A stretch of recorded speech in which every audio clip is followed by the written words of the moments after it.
Assalomu alaykum hurmatli yurtdoshlar, sizlar bilan Abubakir Safayev. Ushbu videoroligimda Zolotaya korona mavzusida suhbatlashamiz hamda Rossiya Federatsiyasida hozirda ta'lim olayotgan universitetlarda ayniqsa ta'lim olayotgan fuqarolar uchun patentsiz ishlash mumkinmi degan savollarga batafsil va aniq lo'nda qisqa qilib javob berib o'taman. Hurmatli yurtdoshlar, Zolotaya korona mavzusida suhbatlashadigan bo'lsak, ko'pgina savollardan kelib chiqqan holda qisqa va lo'nda tushuntirish berib o'taman. Bir nechta savollardan biri Zolotaya korona qachon qarzdorlik bo'yicha ishni sudga oshiradi degan savollar kelib tushdi. Hurmatli yurtdoshlar, ushbu savolga meni qisqa va lo'nda javobim qarzdorlik bo'yicha ishni xohlagan paytda sudga oshira oladi. Chunki bu qarzdorlik agar to'lamayotgan bo'lsa, ular sizga imkoniyat berishadi, ogohlantirish berishadi. Agarda shunda ham to'lovlar amalga oshmasa, xohlasa sudga beradi, xohlasa sudga bermaydi.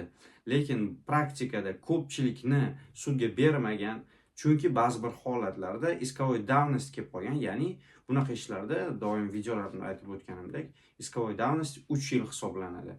Shu sababli 3 yil muddatni o'tkazib yuborgan bo'lsa, bunday ishlarni sudga oshirishni foydasi yo'q. Chunki iskovoy davnost o'tgandan keyin 3 yildan keyin bular sudga ish kirita olmaydi. Chunki sudga kiritsa, sudya отказ qilib qaytarib yuborishi mumkin yoki bo'lmasam sizning iltimosnomangiz bilan ish yakunlanishi mumkin. Shu sababli shu narsalarga e'tibor bering. Belgilangan muddati yo'q. Xohlagan paytda sudga oshirishga haqqi bor, lekin chegara 3 yil.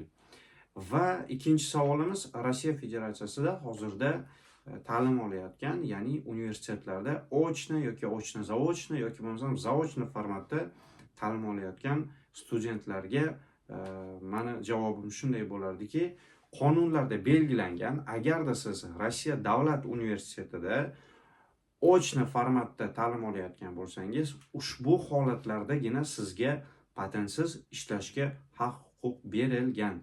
Boshqa holatlarda, ya'ni ochno-zaochno yoki bo'lmasam zaochno formatda o'qilayotgan ta'lim bo'lsa, bunday holatlarda sizga patentsiz ishlash mumkin emas.